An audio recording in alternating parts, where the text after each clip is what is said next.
Welcome back to the Family First Life Annual Convention 2026. Let's kick the day off by making some noise for from FFL America, Grady Polcyn. FFL All or Nothing, Christo Bolger. Let's go. Superhero walk out there. Hello, everybody. Good morning. Good morning. Let's get a good morning back real quick. All right, thank you. My name is Grady Polcyn. Blessed, honored, humbled, and grateful to be standing here by my brother, Christo Bolger. We're going to talk about leadership for a few minutes. I got 5 points to cover, so if you're taking notes, fantastic. Christo, ready to kick us off? Good morning, y'all. First and foremost, who's grateful to be here today? Little louder, little louder.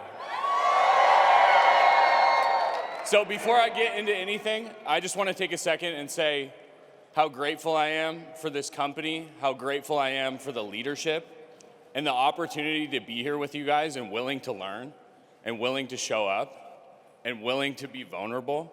Like, I came here to grow. This is my third year at a convention, and I came here to grow, and I've grown more in the last 24 hours than I have in a couple months. So, first thing I want to speak on is delusional conviction. Who has that in here? So, when I think about delusional conviction, you know who I think of? Any guesses? Sean Mike. And you know who gave me delusional conviction? Sean Mike. The first time I met him, he talked about his sobriety. He humanized himself. He gave me his phone number. And it made me feel important. It made me feel like I fit in here and I have a place with this company. And guess what? I've never wanted to go anywhere else. I've never wanted to do anything else.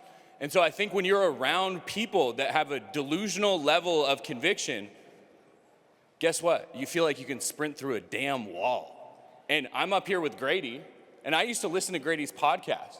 What a miracle to be up here with you, bro. Hey. But being on stage with someone that I'd sprint through walls with, the people backstage I'd sprint through walls with, and that's a metaphor. But I know Sean Mike would sprint through a wall with all of us. And I think that's one of the most powerful things in leadership. It's awesome. So, tough to follow. Here we go. All right, so point number 2, I'm going to attempt to try to get there. If we're sprinting through walls, we're already knocking down cinder blocks. Number 2, where we came up with is 5 points to get to leadership. And the next one would be invest in your people, right? So invest in your people can come in 2 forms, right? Early in your business, you have more time than money. Later in your business, you have more money than time. And if we talk about investing in your people, one of the things that I love and learned from Christo is one of the first things he makes his new agents do is sit through 10 presentations. Watch 10 full sales. Learn what objections they go through. Learn how they pivot with products.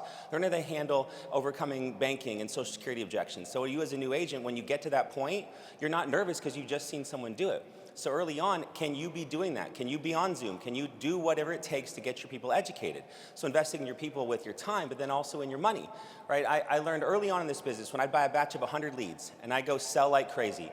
I'd go knock out 20, 30K out of that batch of 100 leads. I'd have 70 left. What do I do with them? Well, there's still people. There's still people that filled out requests for coverage. There's people that love their family. There's still people that want to get insurance, just no one's gotten a hold of them yet because they're busy. So what do? I pass them down to agents. I give them to them, and I've had batches of leads where I've given them to 20 agents, and everyone will make a sale from that. Now, that was my initial investment. What am I doing? I'm helping out someone else who's getting started with some leads. So in the beginning, invest in your people with time or money, it'll pay dividends, because the big thing to understand is that if we help people grow and we look at people instead of just as a franchise, but as someone who is almost like a flower that needs to be nurtured and given miracle grow and water and sunshine, the more we can invest and give time to them, the more they're going to blossom and develop into people. And because if you invest in people, the people will build the business. But people here in our company will stay with you far longer if they're growing as people, even if they're not making money early on. Fire. The next thing I have to speak about, Sean really hit it on the head yesterday, is believing in your people. And I kind of already touched on this, so it might be redundant, but to me, that's the most important thing, right? You don't have to be the smartest person. Like, for the record, how many people in here have never been to college? I'm one of those people. I had the opportunity to make seven figures last year. Like, what an amazing place that we work at. But I think when it comes down to believing in people, it's not how smart they are, how perfect they are. Like, I'm looking for people that want to grow and that they want to change and they want to be developed and they want to be coached. Like, we have an opportunity here where it's not the world's sexiest thing, but it's the best thing that I have personally ever found, right? Not just for me, my family, my brother, my friends, the people I grew up around. Like, I think about back in where Sean's from, how much that town has changed because of Family First Life. Yeah. You guys don't even really think about that probably. This has changed the game. So when you believe in people, I was the guy that needed to be believed in because I didn't have any belief in myself. So knowing that, I believe in my people and I give everyone a blank slate at the beginning. I don't carry the baggage of prior agents that didn't show up, right? Every person is a new opportunity because that person might be 10 times more hungry than you are. I was hungry. I needed something to change. I have so many people on my team that want to change their life. I would swear to be on my team, you have to have a prior chemical dependency problem or a couple felonies to work with us. And that is a joke, but it's also real, and I'm so grateful to say that because we are giving it an opportunity because Sean believes in us, and I get to believe in my people. So, Grady. Amen, bro. Amen. So, point number 4 would be continue to grow. And I often think about the law of the lid. And the law of the lid is a metaphor for that your team and your business can only grow to the level that you grow. Andrew told me early on, Grady, your team will only sell half of what you do. So I went out and I sold 40 grand a month. And now 40 grand a month is what people do in a week. So, I got to step my game up. But I went out there and wrote 40 grand a month, and we created an environment where sales was not something we kind of did. It was something that we demanded, right?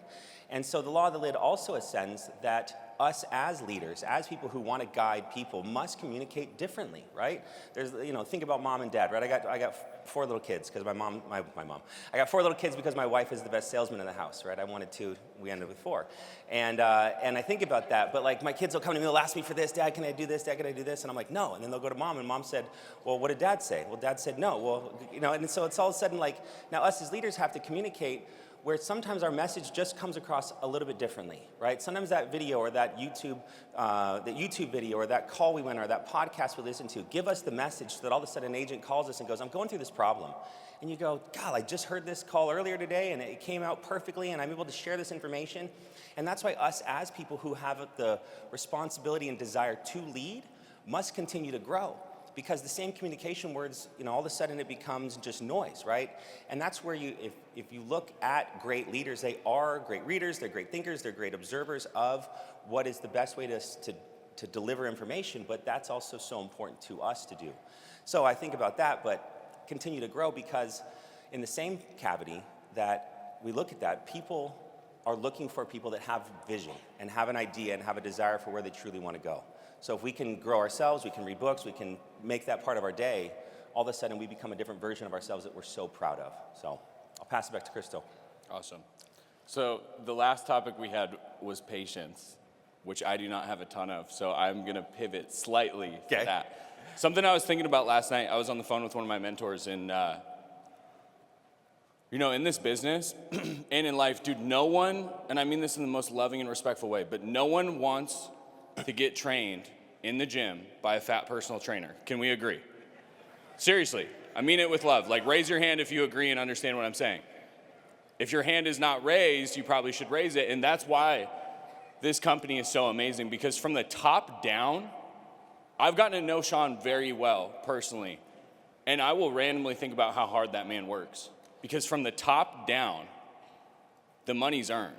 Right? It's not like people start making 7 figures and it's like, oh, let me kick my feet up, right? People show up. I've worked harder than I've ever worked in my life, and I'm making the most money of my life, and the people around me are making the most money of their life.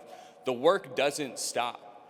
And so I think with that, we have a duty to be in the best shape of our lives, be the best people that we can be, set the tone, lead from the front in all areas of life, the relationships, being a dad, all these things. Like, this is bigger than selling insurance. It's all you. I love you. So, yes, clap that up. I'll leave you with this final thought. And there's a parable about the Chinese farmer and the bamboo tree. And some of you have heard it, but I think about this business specifically about it because the way the parable goes is that the farmer plants bamboo seeds and he wants to create this bamboo farm. And he's watering it and he's watering it and he's watering it and he's waiting and he's waiting and he's waiting. And a year goes by, 2 years go by, 3 years go by, year 4, he's watering. Honey, is there anything out there? Did you pour bleach on the grass out there? What happened? Watering it, watering it, watering it. And we get to a point where year 5, doubt is significantly set in, keeps watering it, keeps believing. And all of a sudden, in 6 weeks, it grows 90 feet because it had to grow that base. That's where you are if you haven't yet sprouted yet. You're growing that base. You're learning what you need to learn so you can come out here and crush it with us in 2026. Thank you very much. Go crush it. Love y'all. Hold on. All right, who wants $1,000? No, like straight up. No, like not leave, like $1,000 in cash. They're like, we'll put it in your bank account. They'll send it in. Here's how you get $1,000 in cash. Wrong slide, guys. That doesn't make any sense at all. There's a slide for if you write 10 apps through Integrity Connect from now until May like 4th or 5th or something. You guys gonna get the right slide on or you're gonna keep screwing it up? I don't know. I mean, they're working on it. That one's still not there. If you write 10 applications and they're paid by the beginning of May, they're gonna send you $1,000. If you've already done this and you've got, how many of you have done this before with Integrity Connect, got a $1,000 check? Guess what? They're gonna pay you again. You can now do it again. So every single person should be able to participate. And when we get the slide right, and you see it later, you'll know we're supposed to have it now, Praz, and we jacked it up. But you should write, and why should they write in through Integrity Connect, Grady? Faster, easier, simpler. Explain why it's faster, easier, simpler. We invested $100 million in making it. You can take your leads from the ILC that you buy, immediately port them right into Integrity Connect, and then you can put in their health conditions, age, height, any medical conditions they have, and immediately with one click of a button, it'll show you what carriers they can qualify for specifically, and then when you pick Americo, it'll single sign on right into their app. Okay, and you have one password. One password for everything. So why would you, and is Integrity Connect charge you any money to use it? Zero money. So why would you pay to use somebody else's? Because you don't know. So why would you use something that's a toolkit, which is weird because toolkits are for like plumbing and they're not for insurance, that's just weird. Why would you pay somebody money to have your data and your clients that you don't know? Hey, by the way, somebody I don't know, here's all my client information. Whoa, now all of a sudden it's different. Let me pay you to give you all my client information. You won't do anything with it, will you? Wink, wink, I don't know you, I'm not in business with you. And I gotta use a different password every time I go from carrier to carrier to carrier to carrier. That's why they built this and it's completely free. You'll see the slide later, but it's not that complicated. 10 apps, $1,000. How many people are gonna get paid $1,000? You came here, you made $1,000. So, hey, great job, thank you very much, I appreciate it.